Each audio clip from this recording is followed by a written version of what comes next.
जी नाज़रीन, खान मोहम्मद जरदारी साहब मौजूद हैं और वो गाड़ी भी मौजूद है जिस पर इन मुलजमान ने गोलियां मार के हैदर अली नाम के शख्स को जो है शहीद किया था। ज़रा बताएंगे कि क्या हुआ था, किस तरह इन मुलजमान ने गोलियां मारी? हाँ, ये है कि गाड़ी जो है ये जा रही थी गुलिस्तान जौहर से सरजानी की तरफ। ये दो इसमें सवार थे बंदे।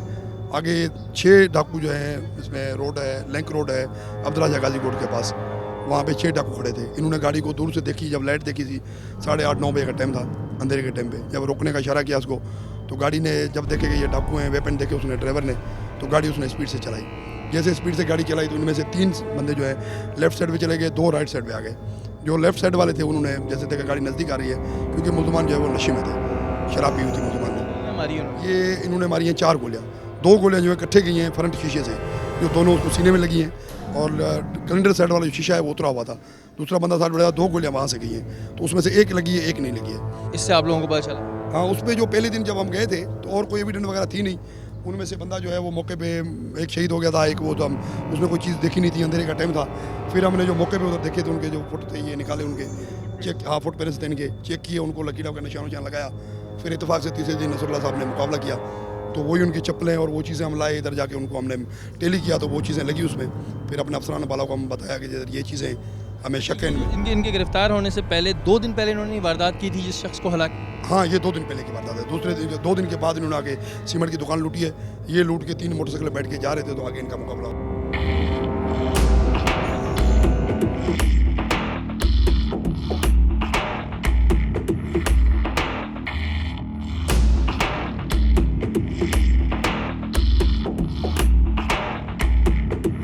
अच्छा, इन मुलजमान के बारे में जो हमें अब तक इन्फॉर्मेशन मिली है वो ये मिली है कि मुलजमान यहीं पे छुपे हुए होते थे, क्योंकि ये एरिया रात में बड़ा एक तरीके से सन्नाटे वाला एरिया हो जाता है, और फिर यहीं से निकल के वो गाड़ियाँ छीनते थे और लूट मार करते थे। इसी तरह कोई उस दिन बेचारा शख्स आ रहा था जिससे गाड़ी छीनी गई और उसने गाड़ी नहीं दी तो उन्होंने गोली मार दी थी। यहाँ जो वारदातें हो रही थी उनके फुटप्रिंट्स जो हैं वो बिल्कुल सेम है। इससे पता चलता है कि वही मुलजमान हैं जो रात को इधर आके वारदातें करते थे और अगर कोई उनको गाड़ी ना दे या मोबाइल ना दे तो उन्हें गोली मार देते थे। जी नाज़रीन, इस वक्त हमारे साथ TPO गुलशन इकबाल जावेद अली महर साहब मौजूद हैं। अस्सलाम वालेकुम जावेद साहब। जी वालेकुम। जावेद साहब, पहले तो हम ये जानना चाहेंगे कि आप लोगों को किस तरह इन्फॉर्मेशन मिली कि ये मुलजमान उस बिल्डिंग में छुपे हुए हैं? ये जो वाक़या हुआ था उसमें उससे पहले 1-2 दिन पहले वारदातें हुई थी इसी इलाके में, और इससे जो साथ इलाका सचल थाने का है वहाँ पे हुआ था। तो उस दिन जब इन लोगों ने वहाँ पे वारदात की सचल के इलाके में, तो ये वहाँ से भागे थे, तो स्नैप चेकिंग का मैसेज ऑलरेडी पास किया हुआ था, और उसके दौरान इनको मशकूक देख के एक मोटरसाइकिल पे ये 3 लोग थे, और इनको वहाँ पे एक मोबाइल इंटरसेप्ट किया और रुकने का इशारा किया, लेकिन ये वहाँ पे नहीं रुके, बल्कि इन्होंने मोबाइल के ऊपर फायरिंग कर दी, जिससे मोबाइल के ऊपर गोलियाँ लगी, उसके शीशे क्रैक हुए, उसके बोनट में एक गोली लगी हुई है।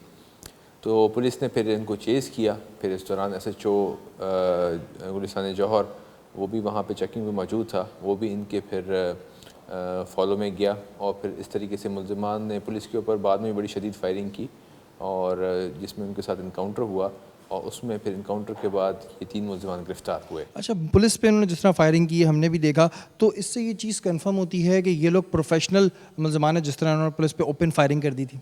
जी हाँ, ये बिल्कुल, क्योंकि इन तीनों के पास से जो है ना वो पिस्टल बरामद हुए थे, और उन पिस्टल के अंदर जो है ना वो एमिनेशन मौजूद था, और ये बात फिर बाद में थोड़ी देर में ही कंफर्म हो गई, क्योंकि इस वाक़े से तकरीबन आधा घंटा पहले एक सीमेंट की एजेंसी थी अल-आरिफ आर्केड में, तो वहाँ पे एक वारदात हुई थी जिसमें 3 मुलजमान ने अंदर जाके और उससे मोबाइल फ़ोन और कैश छीना था। जब हमने इन मुलजमान को गिरफ़्तार किया तो हमने फिर उसके मालिक को बुलाया, और उसने आते साथ इनको शिनाख्त कर लिया कि अभी आधा घंटा पहले इन लोगों ने मेरे पास ये वारदात की थी। अच्छा जावेद साहब, एक चीज़ और इन्वेस्टिगेशन में साबित हुई कि उन्होंने 2 रोज़ कबल एक हैदर अली नामी शख्स को गाड़ी ना रोकने पे गोलियां मार दी थी। इस वाक़े से 2 दिन पहले रात को तकरीबन 9:30 पौने 10 बजे एक वाक़या हुआ था, जो कि सचल थाने की हदूद में हुआ था, और उसमें एक हैदर अली साहब को जो कार में अपने साथ एक उनका दोस्त था, और वो जा रहे थे सुरजानी टाउन, तो उनको नामालूम मुलजमान ने फायरिंग करके हलाक कर दिया था। अच्छा, एक चीज़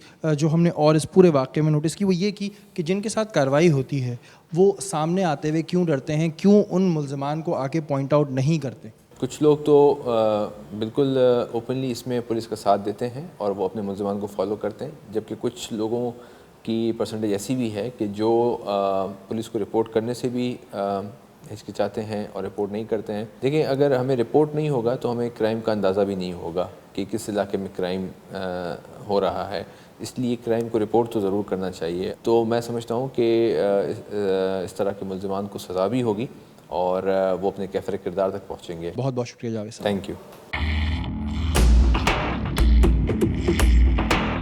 जी नाज़रीन, इस वक्त मैं उस जगह मौजूद हूँ जहाँ पर वो मुल्ज़िमान डकैती मार के निकले थे और किस तरह डकैती हुई, किस तरह लूटा गया, ये दुकानदार हमारे साथ मौजूद हैं, बताएंगे। अस्सलाम वालेकुम जी। वालेकुम सलाम। ये बताएं जी, क्या वाक़या पेश आया था आपके साथ? वाक़ई पेश आया था, 3 लड़के मुसल्लह बाइक के ऊपर आए हैं और सामान के साथ। एक उनका बाहर जो है वो गेट पर खड़ा हुआ और 2 लड़के अंदर इन्हें हुए हैं।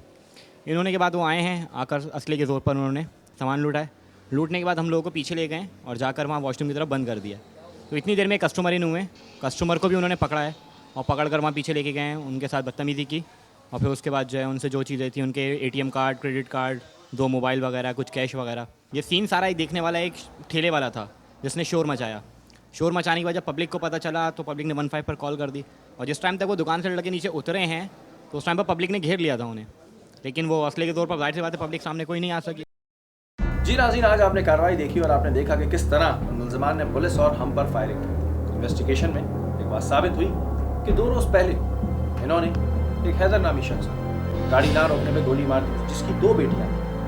कुदरत का कानून कि 2 रोज़ बाद ये मुल्ज़िमान खुद पुलिस का टारगेट। अब ये अदालतों की जिम्मेदारी है कि ऐसे मुल्ज़िमान को जल्द से जल्द सख्त से सख्त सज़ा। ऐसे मुल्ज़िमान का खुलेआम घूमना आवाम के लिए ख़तरनाक है। एक और बात का इंकशाफ भी हुआ कि ये जो ग्रोह ये जेलों में बंद है। इस बारे में सोचना चाहिए हमारी हुकूमत।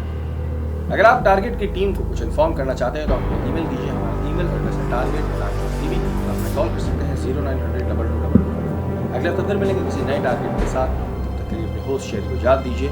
फ़ी अमान अल्लाह।